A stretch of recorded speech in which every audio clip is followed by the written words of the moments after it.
योग की भूमि भारत ने पूरे विश्व को वो दिया है जिसकी आज के मॉडर्न वर्ल्ड में सबसे ज़्यादा ज़रूरत है। जी हाँ, हम बात कर रहे हैं योग की, जिसने ना ही सिर्फ भारत में बल्कि विदेशों में भी लोगों को स्वस्थ जीवन दिया है।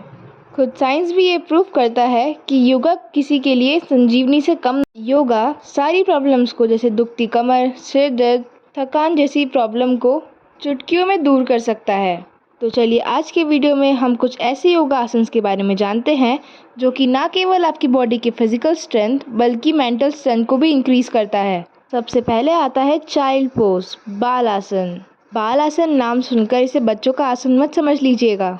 योग से जुड़ने वाले नए लोग इसी आसन से अपने योग की शुरुआत करते हैं। पर्टिकुलरली बैक पेन या मसल पेन से सफ़र कर रहे लोग इस आसन को ट्राई करते हैं। इस आसन को करने से फ्लेक्सिबिलिटी तो आती ही है तो और ब्रेन का स्ट्रेस भी रिलीफ होता है। गुस्से पर काबू पाने और पीरियड पेन को कम करने के लिए भी बाल आसन का सहारा लिया जाता है। इस आसन को करने के लिए वज्र आसन में बैठकर अपने सिर को बच्चों की तरह ज़मीन पर लगाते हैं और पेट को थाइस पर रखते हैं और हाथों को आगे की तरफ स्ट्रेच करते हुए 15 से 20 सेकंड तक सेम पोजीशन में रहने के बाद रिलैक्स हो जाते हैं। पर अगर आप दायरे जैसी बीमारी से गुजर रहे हैं तो इस आसन से परहेज करें। प्रेग्नेंट वुमेन्स भी इस आसन से परहेज करें। हमारा अगला योगा पोज है downward facing dog pose, अधोमुख Shvanasana. शुरुआती आसनों में अधोमुख श्वानासन का ज़रूरी महत्व है। यह आसन सूर्य नमस्कार का भी ज़रूरी हिस्सा है। इस आसन को करने से बैक पेन जैसी प्रॉब्लम्स तो सॉल्व होती ही हैं और माइंड में पॉजिटिविटी आती है। इस आसन को करने का ज़रूरी उद्देश्य है बैक को मजबूत रखना और फ्लेक्सिबिलिटी को बढ़ाना होता है। स्पाइन पे पड़ने वाला प्रेशर भी इस आसन से कम होता है। इस आसन को करने के लिए आपको सीधे खड़े होकर अपनी अपर बॉडी को ज़मीन की तरफ झुकाना होता है। साथ ही आपको दोनों हिस्सों को स्ट्रेच करना होता है, जिसमें आपके हाथ और पैर दोनों सीधे होने चाहिए। अगर आपकी कमर में कोई गहरी चोट है तो आप इस आसन को करने से बचें और कार्पेट टनल सिंड्रोम से जूझने वाले लोग भी इसे बिल्कुल ना करें। चलिए बढ़ते हैं अगले आसन की तरफ, जो कि है चतुरंगा दंड आसन, लो प्लैंक्स। जनरली योगासन से जुड़ने वाले लोगों को शरीर के कई हिस्सों पे काम करने की ज़रूरत होती है। चतुरंगा दंड आसन यानी लो प्लैंक्स उन ज़रूरतों को पूरा करता है।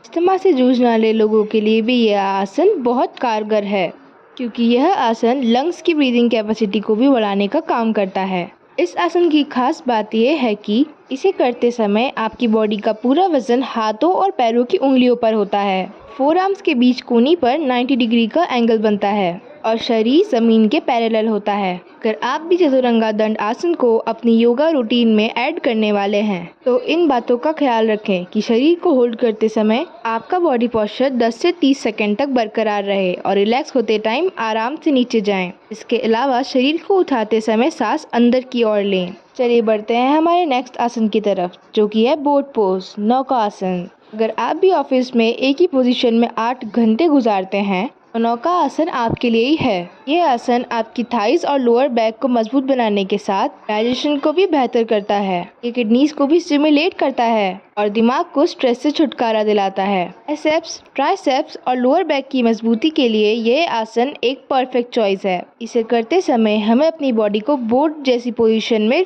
बेंड और होल्ड करना पड़ता है। इस आसन को करते समय आपकी हेड से लेकर टोस तक सारी मसल्स स्ट्रेच होती हैं। बॉडी का सारा वेट कोर एरिया में केंद्रित होता है। अगर आप एक बिगनर हैं तो धीरे धीरे इसकी प्रैक्टिस करें और अपने शरीर पे ज़्यादा प्रेशर ना डालें। तो आज के लिए इतना ही।